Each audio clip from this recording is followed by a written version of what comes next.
صلوات صلوات اعوذ باللہ من الشیطان الرجیم بسم اللہ الرحمن الرحیم الحمد للہ رب العالمین الصلاة والسلام علی اشرف الانبیاء والمرسلین وعلی اہل بیتہ الاطیبین الاطہرین اما بعد۔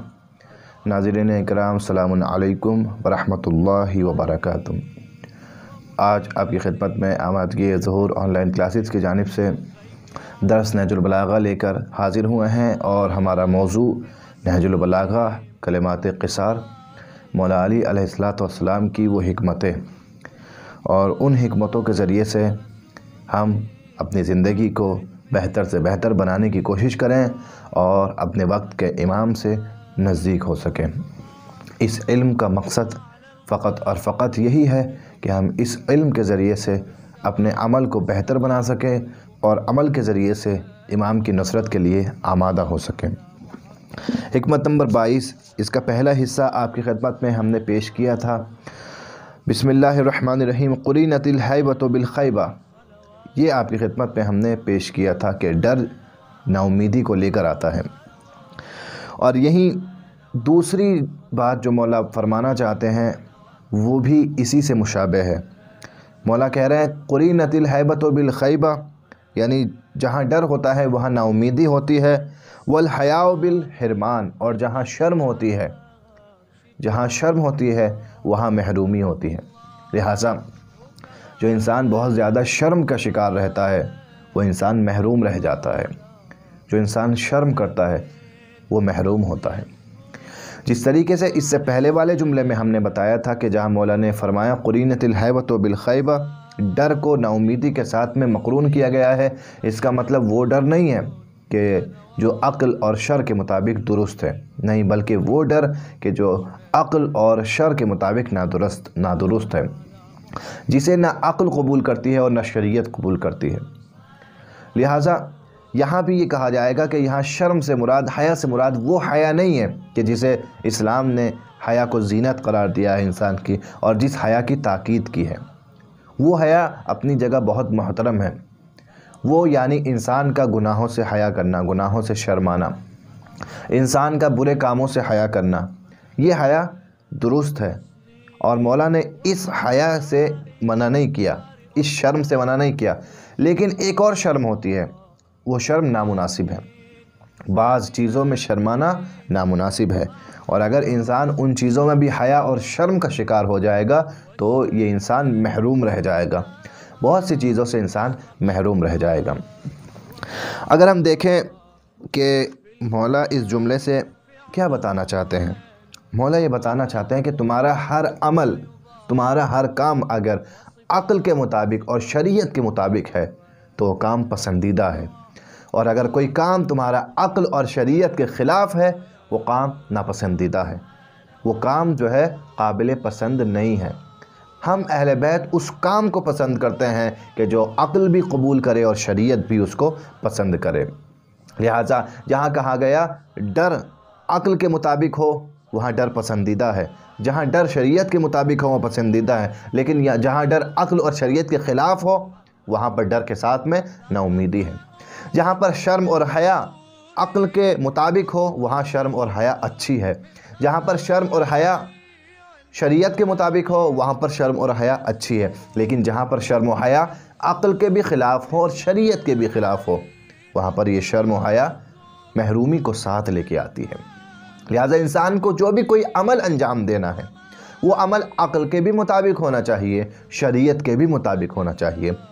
لہٰذا شرم انسان کی ایک فطرت ہے، ایک فطرت ہے۔ گناہ اسی لیے پروردگار نے حرام قرار دیا ہے کہ یہ گناہ جب انسان منظر عام پر کرتا ہے تو اس کو کرتے ہوئے شرم اس کو آتی ہے، وہ ہچکچاتا ہے، گھبراتا ہے، اور یہ شرم اچھی ہے۔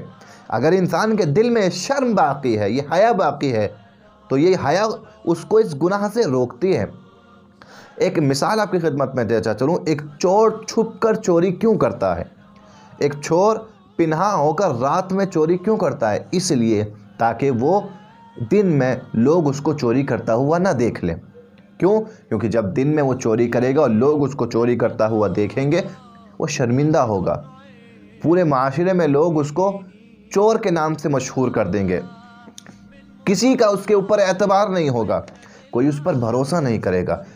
لہٰذا جب بھی اس کا چہرہ لوگ دیکھیں گے وہی چوری اس کو یاد آئے گی کہ ہاں اس بندے نے چوری کی تھی۔ لہٰذا یہ چور کو بھی معلوم ہوتا ہے کہ یہ کام جو ہے وہ چھپ کر کرنا چاہیے۔ کیوں؟ کیونکہ اس کے اندر یہ شرم موجود ہوتی ہے۔ لیکن بہت سے گناہ گار، بہت سے مجرم ایسے ہوتے ہیں بعض موقعوں پر ان کی شرم ہی ختم ہو جاتی ہے، وہ ایک بہت ہی زیادہ اعلیٰ مرتبے کے مجرم ہوتے ہیں، یعنی وہ اپنے جرم میں اتنے زیادہ آگے بڑھ چکے ہیں کہ اب انہیں کوئی جرم کرتے ہوئے شرم بھی نہیں آتی، حیا نہیں آتی۔ ظاہراً انسان ہر گناہ میں جہاں دیکھے، ہر گناہ، زیادہ تر گناہوں میں جب انسان ان گناہوں کو انجام دیتا ہے، اگر دوسرے اس سے آگاہ ہو جائیں تو انسان شرم کرتا ہے، انسان حیا کرتا ہے۔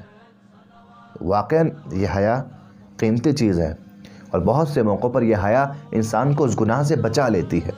یہ حیا اس انسان کو اس گناہ سے باز رکھتی ہے، چاہے وہ چوری ہو، چاہے وہ نامحرم کی طرف نظر اٹھا کے دیکھنا ہو، چاہے وہ اور کوئی گناہ ہو۔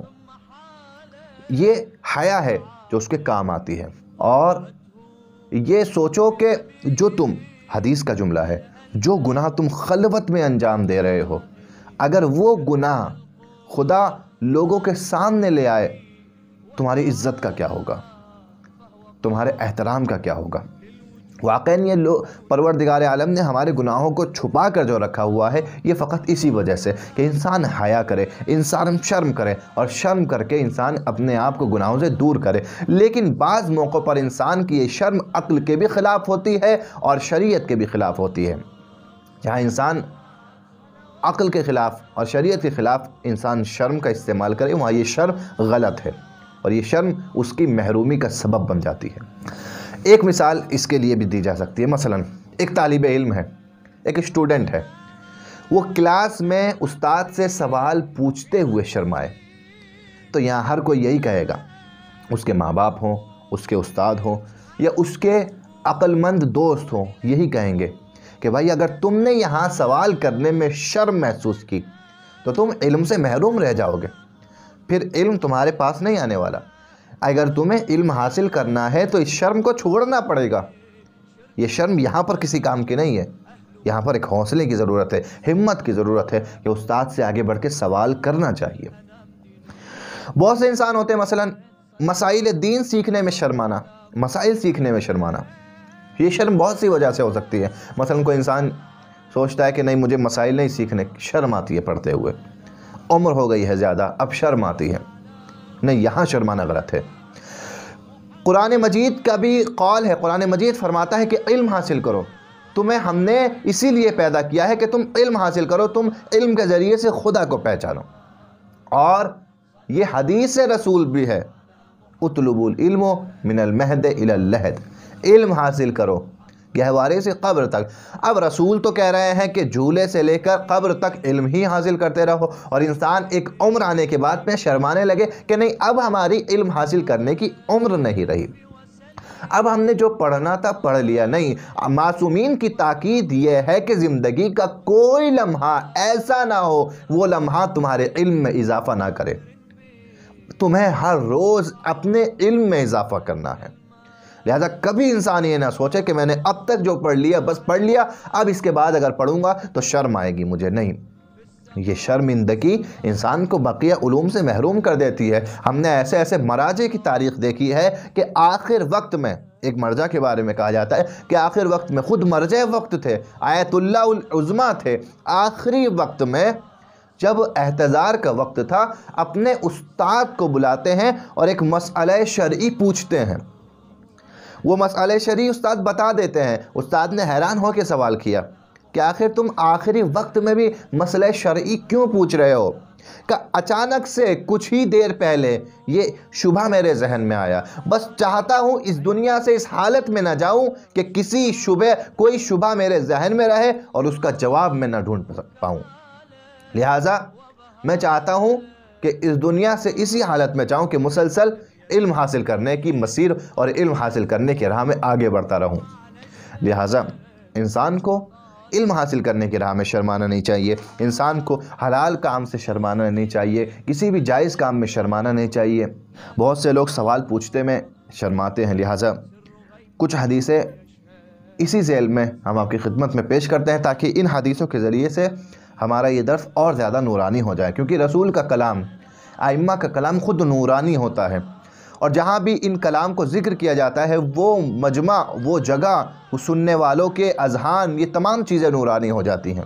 لہٰذا یہ نورانیت حاصل کرنے کے لیے ہم آپ کی خدمت میں کچھ حدیثیں پیش کرتے ہیں، اور ضروری ہے کہ آپ بھی ان حدیثوں پر عمل کریں اور دوسروں تک یہ حدیثیں منتقل کریں، اور یہ اس بات کا خاص خیال رکھیں ہم مومنین ہیں، ہم امام زمانہ کے ماننے والے ہیں، ہم خدا کے ماننے والے ہیں، لہٰذا اپنی زندگی کا شعار بنائیں، کم سے کم اپنی زندگی کا یہ شعار ضرور بنائیں کہ اگر آپ خود کو امام زمانہ کے مکتب کا سپاہی سمجھتے ہیں تو جہاں جس محفل میں آپ بیٹھے ہوں، 4 لوگوں کے درمیان جب بھی آپ کا بیٹھنا ہو، اپنے دوستوں کے درمیان بیٹھنا ہو، وہاں پر آپ معصومین کے کلام کو نقل کریں، حدیث کو پیش کریں، بجائے اس کے کہ اس کی باتیں کی جائیں، ائمہ کی باتیں کریں، حدیثیں یاد کریں، ان حدیثوں کو دوستوں تک پہنچائیں۔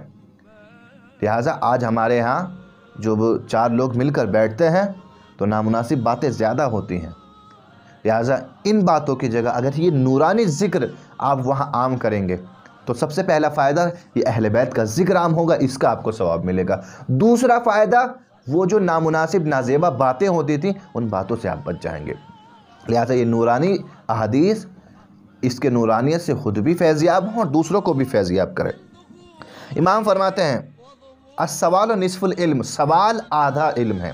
اب سوچیں اگر کوئی شرم کرے سوال پوچھنے سے، اس کا مطلب اس نے اپنے آپ کو آدھے علم سے محروم کر لیا۔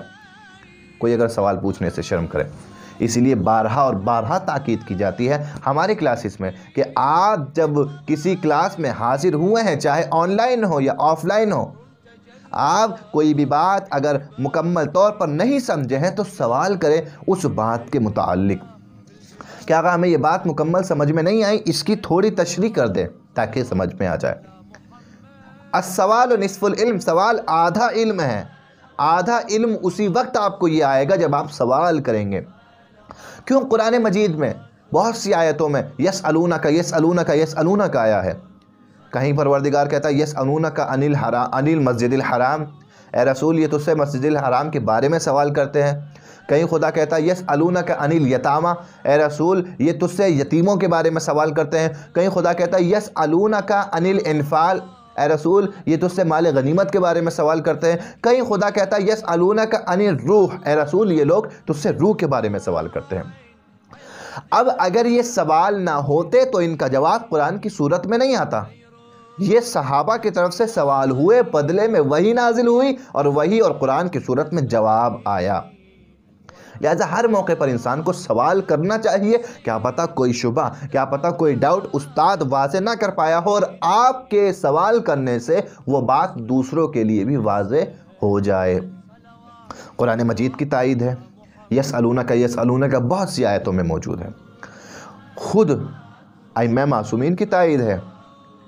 منبر رسول پر بیٹھنے کے بعد میں سلونی کا دعویٰ کرنا یہ کوئی عام بات نہیں تھی۔ علی بتانا چاہتے تھے کہ اگر تم سوال کرو گے تب تمہارے علم میں اضافہ ہوگا۔ سلونی قبل ان تفقدونی فلأن یطرق السماء اعلم منی بطریق الارض، مجھ سے پوچھو اس کے پہلے کہ میں تمہارے درمیان سے رخصت ہو جاؤں، کیونکہ میں زمین کے راستوں سے زیادہ آسمان کے راستوں کو جانتا ہوں۔ اس کا مطلب یہ نہیں ہے کہ مولا بتانا چاہ رہے ہیں کہ مجھے زمین کے راستوں کی کم معلومات ہیں، آسمان کے راستوں کی زیادہ معلومات ہیں، نہیں، یہ ایک تشبیہ ہے، یہ ایک ایسا جملہ ہے۔ مولا بتانا چاہ رہے ہیں کہ میں ہر بات کا علم میرے پاس موجود ہے۔ زمین کے بارے میں پوچھنا ہے تو علی سے پوچھو، آسمان کے بارے میں پوچھنا ہے تو علی سے پوچھو، علی سے سوال کرو تاکہ تمہارے علم میں اضافہ ہو سکے۔ عزیزان گرامی، یہ ائمہ کی بھی تائید ہے کہ سوال کیا جائے تاکہ سوال کے ذریعے سے علم میں اضافہ ہو سکے۔ اور اس کے علاوہ ایک اور حدیث امام علی علیہ السلام کی، العلم خزائن مفتاح السوال، علم خزانہ ہے اور اس خزانے کی چابی سوال ہے۔ لہذا خزانے کتنے قیمتی ہوتے ہیں، خزانے میں کہیں ہیرے جواہرات ہوتے ہیں، کہیں سونے چاندی کی اشیاء ہوتی ہیں، اشرفیاں ہوتی ہیں، مگر دین کی نظر میں خزانہ وہ نہیں ہے کہ جہاں سونا چاندی موجود ہو، دین کی نظر میں خزانہ وہ ہے کہ جہاں علم موجود ہو، کیونکہ وہ ڈائمنڈ، وہ ہیرا، وہ سونا، وہ چاندی انسان کی فقط وقتی ضرورت کو پورا کرتے ہیں، لیکن یہ علم ہے انسان کی زندگی میں بھی کام آتا ہے، قبر میں بھی کام آتا ہے، برزخ میں بھی کام آتا ہے، اور محشر میں بھی کام آئے گا۔ العلم خزائن، علم خزانہ ہے، وَمِفْتَاحُهَا السوال، اس خزانے کی چابی کیا ہے؟ سوال ہے۔ اب یہاں دیکھیں سوال کرنے کی کتنی اہمیت بیان کی گئی ہے روایات میں، لہٰذا اس بات سے بخوبی اندازہ لگایا جا سکتا ہے کہ سوال کرنے میں اگر کوئی شرم کرے تو اس نے اپنے آپ کو علم سے محروم کر لیا۔ انسان حق کا دفاع کرنے میں شرم نہ کرے، حق کا ساتھ دے، جہاں بھی حق و باطل کا معرکہ ہو وہاں حق کے ساتھ نظر آئے۔ انسان مظلوم کی حمایت کرنے میں شرم نہ کرے۔ اب یہاں پر یہ بات بھی کہنا درست ہوگا کہ مثلاً بعض موقعوں پر جب مظلوم کی حمایت کے لیے کچھ بھی پروگرامز کیے جاتے ہیں، یا مثلاً جلسہ ہے، یا جلوس ہے، مارچ ہے، کینڈل مارچ ہے، بھائی کینڈل مارچ کرنا ہے، کیوں کرنا ہے؟ کہ مظلوم کی حمایت میں، فلاں جگہ ظلم ہو رہا ہے، ہم ان کی حمایت میں سڑکوں پہ نکلیں گے۔ کہ نہیں، ہم نہیں نکلیں گے، شرم آتی ہے سڑکوں پہ بینر لے کے نکلو، کہ ہاتھوں میں کینڈل اور ہاتھوں میں موم بتی لے کے نکلو، شرم آتی ہے نا، اس میں کون سی شرم؟ یہ حمایت ہے مظلومین کے لیے، لہٰذا ان چیزوں میں شرم نہیں کرنی چاہیے۔ اور اسی کے بعد مولا آخر جملے میں اسی حدیث کے کہتے ہیں وَالْفُرْصَةُ تَمُرُّ مَرَّ السَّحَابِ فَانْتَهِزُوا فُرْصَ الْخَيْرِ، اور یہ فرصت غنیمت جانو اس فرصت کو، کیونکہ یہ فرصت بادلوں کی طرح گزر جاتی ہے، فرصت گزر جاتی ہے بادلوں کی طرح، مَرَّ السَّحَابِ فَانْتَهِزُوا فُرَصَ الْخَيْرِ، تو اس اچھی فرصت کا اور فرصت خیر کا فائدہ اٹھاؤ، اس سے استفادہ کرو۔ اب ہم یہاں اس آخری حصے پر تھوڑا سا تمرکز کریں، اس کو دیکھیں، فرصت کتنی بڑی دولت انسان کے لیے ہے، انسان کو فرصت سے کیسے فائدہ اٹھانا چاہیے، یا وہ حدیث، اس حدیث کے مطابق، اس حدیث کی تطبیق میں وہ حدیث ہم رسول خدا کی پیش کریں کہ رسول خدا نے ارشاد فرمایا کہ 5 چیزوں کو 5 چیزیں سے پہلے غنیمت جانو، لہذا جوانی کو غنیمت جانو بڑھاپے سے پہلے، شفا یابی اور صحت کو غنیمت جانو بیماری سے پہلے، زندگی کو غنیمت جانو موت سے پہلے، اپنی ثروت مندی کو غنیمت جانو غربت سے پہلے، فقیری سے پہلے۔ مولا بتانا کیا چاہتے ہیں؟ یہ رسول بتانا یہ چاہتے ہیں کہ اپنی جوانی سے استفادہ کرو اس سے پہلے کہ بڑھاپا آ جائے، اپنی صحت کے وقت میں اپنے کام کو پورے کرو اس سے پہلے کہ تم مریض ہو جاؤ، اگر تمہیں مال عطا کیا گیا ہے تو اس مال سے استفادہ کرو، صحیح استفادہ کرو اس سے پہلے کہ وہ مال سلب کر لیا جائے یا وہ مال خرچ ہو جائے۔ اور ہر جملے پر قرآن مجید کی تائید موجود ہے۔ پروردگار کہتا ہے کہ خرچ کرو مال کو اس سے پہلے کہ تم اس دنیا سے چلے جاؤ، اس سے پہلے کہ تم خود خرچ ہو جاؤ۔ لہٰذا بہت سی چیزیں ایسی ہیں کہ جنہیں فرصت شمار کرنا چاہیے۔ جوانی فرصت ہے، صحت یابی فرصت ہے، مالدار ہونے سے مراد یہ نہیں ہے کہ زیادہ مال ہونا، نہیں، اتنا مال کہ انسان کی ضروریات پوری ہو جائیں، یہ بھی ایک فرصت ہے۔ یہ سب چیزیں فرصت ہے۔ جوانی فرصت، خود زندگی سب سے بڑی فرصت ہے، اس کا استعمال کیا جائے، انسان اس کا استعمال کرے تاکہ اس کے استعمال کے ذریعے سے انسان دنیا اور آخرت کی کامیابی حاصل کر سکے۔ فرصت بہت قیمتی چیز ہے، بہت قیمتی چیز فرصت ہے۔ انسان اس فرصت سے اپنی زندگی کو بنا بھی سکتا ہے، بگاڑ بھی سکتا ہے۔ آج فرصت ہے، اپنے فیوچر کے لیے محنت کرے، اپنے فیوچر کو سیکیور کرے، اپنے مستقبل کو بنائے۔ یہ فرصت جب ہاتھ سے چلی جائے گی تو انسان کے پاس ہاتھ ملنے کے علاوہ کوئی چارہ کار نہیں ہوگا۔ انسان کے پاس اگر کتنا بھی سونا موجود ہو، دیکھیں فرصت کی قیمت، کتنا بھی سونا موجود ہو، انسان اگر ایک رات میں وہ چوری ہو جائے، آج تو ماشاءاللہ سے ہماری پولیس اتنی فاسٹ ہے، CBI پولیس یہ سب اتنے فاسٹ ہیں کہ چور کا بہت آسانی سے پتہ لگا لیتے ہیں اور بہت جلدی پتہ لگا لیتے ہیں۔ آج اگر آپ کا سونا چوری ہو جائے تو پولیس پر بھروسہ رکھیں، ہو سکتا ہے وہ سونا مل جائے، البتہ یہ نہیں کہہ رہا کہ حتماً مل ہی جائے گا، لیکن امکان ہے کہ مل جائے۔ پولیس اسی لیے ہے، CBI اسی لیے ہے، امکان ہے کہ مل جائے۔ لیکن اگر آپ کا وقت ضائع ہو گیا، آپ نے اپنے وقت کو برباد کر دیا، کیا کوئی پولیس، کیا کوئی ایجنسی آپ کا یہ وقت واپس لا سکتی ہے؟ کیا کوئی آپ کو یہ دوبارہ وقت لا کر دے سکتی ہے؟ یہ فرصت کے لمحے دوبارہ آپ کو لوٹا سکتی ہے؟ نہیں، دنیا میں کوئی ایسا نہیں ہے جو ان فرصت کے لمحوں کو آپ کو دوبارہ لوٹا دے۔ اسی لیے فرصت کے لمحوں کو غنیمت جانو۔ مولا یہی فرمانا چاہتے ہیں کہ فرصت کے لمحے بادلوں کی طرح گزر جاتے ہیں، یعنی فرصت بہت جلدی ہاتھ سے نکل جاتی ہے۔ اس فرصت کو غنیمت جانو اور اس فرصت سے استفادہ کرو۔ لہٰذا یہ ایک مثال آپ کی خدمت میں ایسے دی جا سکتی ہے کہ فرصت کسے کہتے ہیں؟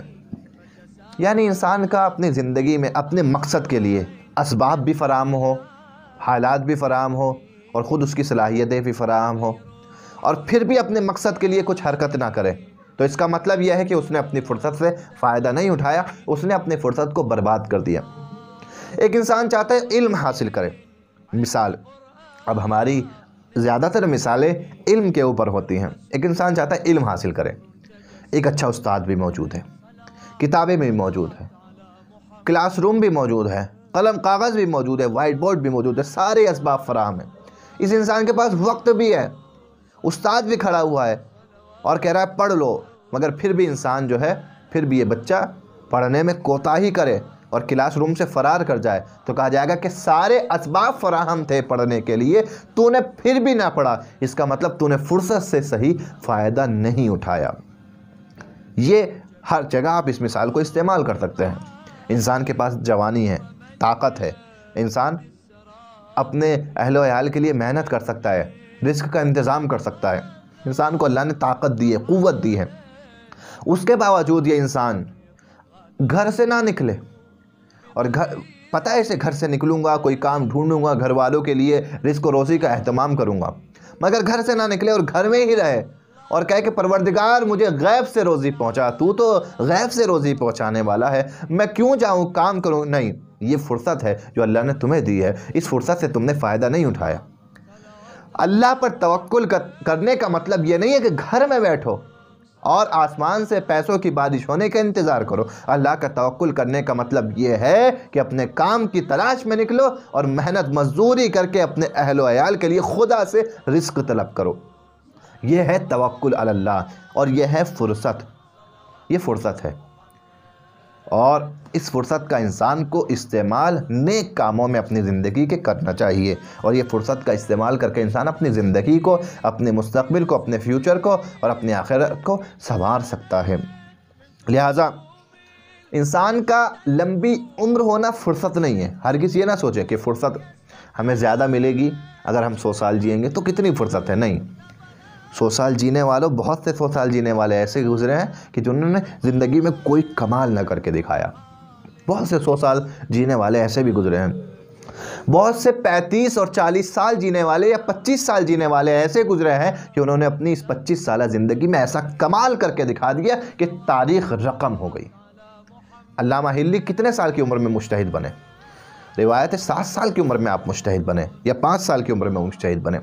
اس کے علاوہ اور زندگی کے شعبوں میں بھی دیکھیے، اور زندگی کے آپ شعبوں میں دیکھیے کہ بہت سے لوگ آپ کو ایسے نظر آئیں گے کہ بہت کم عمر میں وہ سکسیسفل ہو گئے، کامیاب ہو گئے، اور بہت سے لوگ ایسے ہیں جن کی عمریں بیت گئی مگر کامیاب نہیں ہو سکے۔ فرق دونوں میں کیا ہے؟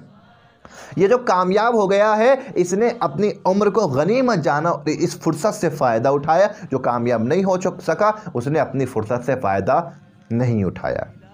اسی لیے بزرگوں کا، علماء کا، فقہا کا، مجتہدین کا اور مومنین کا قدیم سے شعار رہا ہے کہ سحر خیزی کرتے تھے، فجر کی نماز سے پہلے بیدار ہو جاتے تھے اور علم کے تلاش میں، رزق کی تلاش میں مصروف ہو جاتے تھے۔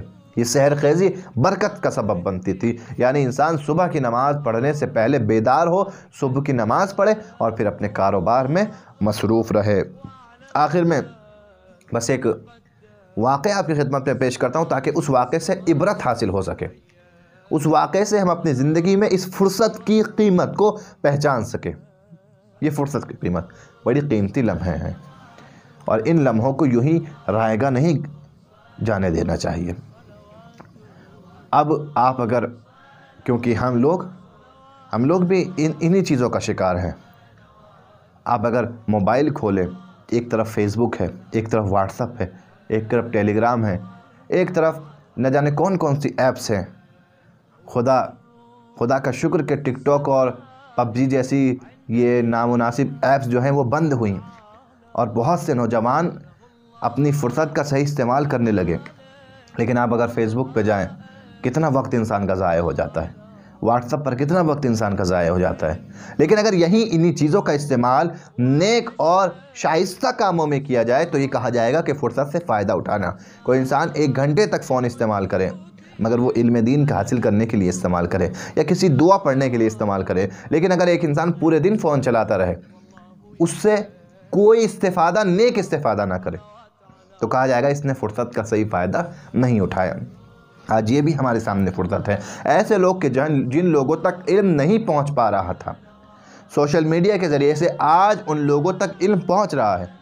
لہٰذا اگر آپ کے پاس یہ اسباب فراہم ہیں تو استفادہ کیجئے اور آپ علم حاصل کیجئے۔ لہٰذا سکندر ذوالقرنین ایک شہر سے گزرا، اس شہر میں دیکھا کہ 3 عجیب چیزیں ہیں، اور وہ ان چیزوں کو دیکھ کے بڑا حیران ہوا۔ سب سے پہلی چیز کیا دیکھی اس نے؟ سب سے پہلی چیز یہ دیکھی کہ اس شہر میں کسی دکان میں، کسی مکان میں دروازے نہیں ہیں، جبکہ ہر جگہ دکانوں اور مکانوں میں لوگ دروازے بناتے ہیں۔ دوسری چیز، اس شہر میں لوگوں نے اپنے گھروں کے باہر قبریں بنائی ہوئی ہیں، اس شہر میں کوئی قبرستان نہیں ہے۔ اور تیسری چیز، قبروں پہ جو مرنے والوں کی عمر لکھی ہوئی ہے وہ 20 سے 25-30 سال کے درمیان کی لکھی ہوئی ہے، یعنی کوئی 30-35 سال سے بڑا نہیں ہے قبر کے اندر، یعنی اس کی عمر فقط 15 سے 35 کے بیچ کی ہی لکھی ہوئی ہے۔ یہ 3 بات اس کے لیے اتنے تعجب خیز، اس کے لیے 3 باتیں ہوئیں کہ وہ ایک بزرگ سے پوچھتا ہے کہ مجھے یہ بتائیے کہ یہ 3 عجیب چیزیں، ان کا فلسفہ کیا ہے؟ آپ لوگ اپنے مکانوں اور اپنے دکانوں میں دروازہ کیوں نہیں بناتے؟ تو اس نے جواب دیا کہ ہم لوگوں نے یہ قرار پایا ہے اور ہم لوگوں نے یہ فیصلہ کیا ہے، تمام گاؤں کے اور تمام شہر کے لوگوں نے، کہ جتنی بھی تمام لوگوں کے پاس ملکیت ہے، وہ تمام لوگ شہر کے اس ملکیت کے مالک ہیں، یعنی کوئی کسی کی ذاتی ملکیت نہیں ہے، سب اس کے مالک ہیں۔ اور لہٰذا اب ہم اگر اپنی دکانوں کو، مکانوں کو بنا دروازے کے چھوڑ دیں تو کوئی اپنی ملکیت میں تو چوری نہیں کرتا۔ لہٰذا ہم نے یہ قرار دیا ہوا ہے کہ تمام شہر تمام لوگوں کی ملکیت ہے، لہٰذا جہاں سے بھی کسی کا دل کرے کسی چیز کو استعمال کرنے کا وہ کر سکتا ہے۔ تو جب یہ انہی کی ملکیت ہے تو اس شہر کا باشندہ تو چوری نہیں کر سکتا۔ کہا اچھا یہ بتاؤ، تم نے قبریں اپنے گھروں کے آگے کیوں بنائی ہیں؟ کہ اس کی وجہ یہ ہے تاکہ ہم اپنی زندگیوں میں مصروف نہ ہو جائیں، ہم گھر سے نکلیں تو موت کو یاد کریں، گھر میں آئیں تو موت کو یاد کریں۔ جب ہم زندگی میں مصروف ہو جاتے ہیں تب گناہوں کے دلدل میں پھنس جاتے ہیں، جب ہم زندگی میں مصروف ہو جاتے ہیں تب جا کر نامناسب کام کرتے ہیں، دوسروں کے حقوق کو پامال کرتے ہیں۔ لیکن جب ہم زندگی میں مصروف نہ رہیں اور موت ہمارے سامنے رہے، گھر سے نکلے تو موت سامنے ہے، گھر میں آئے تو موت سامنے ہے، اب ہم زندگی میں مصروف نہیں ہو سکتے اور موت سے غافل نہیں ہو سکتے۔ نتیجہ کیا ہوا؟ ہماری زندگی میں ایک دوسرے کے لیے کوئی عمل دخل نہیں رہتا، ہم ایک دوسرے کو اذیت نہیں دیتے، ہم ایک دوسرے کو پریشان نہیں کرتے۔ کا تیسری وجہ، ان قبروں میں سونے والوں کی عمریں اتنی کم کیوں ہیں؟ کہا انہوں نے بھی عمر ہماری تمہاری طرح، کسی نے 70 کسی نے 80 سال گزاری ہے، لیکن کوئی 35 سال تک غلط کام کرتا رہا، بعد میں سدھرا، کوئی 20 سال تک غلط کام کرتا رہا، پھر اس نے توبہ کی۔ جب سے اس نے توبہ کی ہے اس وقت سے مرنے تک کا ہم نے فقط اسی وقت کو اس کی زندگی شمار کیا ہے، کیونکہ انسان کی زندگی اتنی ہی ہوتی ہے جتنی وہ راہ راست پر اور راہ حق پر گزارتا ہے۔ اگر اس کی زندگی راہ راست اور راہ حق سے منحرف ہو جائے تو وہ زندگی نہیں ہے، وہ زندگی موت ہے۔ لہٰذا ان میں سے اگر کوئی 70 سال اس نے عمر کی ہے اور 70 سال میں سے 35 سال اپنی زندگی کے اس نے نامناسب کاموں میں لگا دیے اور 35 سال بعد وہ ہدایت پایا اور راہ حق پر، صحیح راستے پر گامزن ہوا، تو اس کی عمر ہمارے نزدیک فقط 35 سال ہے، اس نے فقط 35 سال ہی زندگی گزاری ہے۔ لہٰذا یہ فرصت کے لمحات بڑے اہم ہیں۔ اگر انسان اس فرصت کے لمحات سے بہتر استفادہ کر سکتا ہو تو پھر اپنی زندگی کو بھی کامیاب کر سکتا ہے اور اس کی آخرت کو بھی انسان کامیاب کر سکتا ہے۔ والسلام علیکم ورحمۃ اللہ۔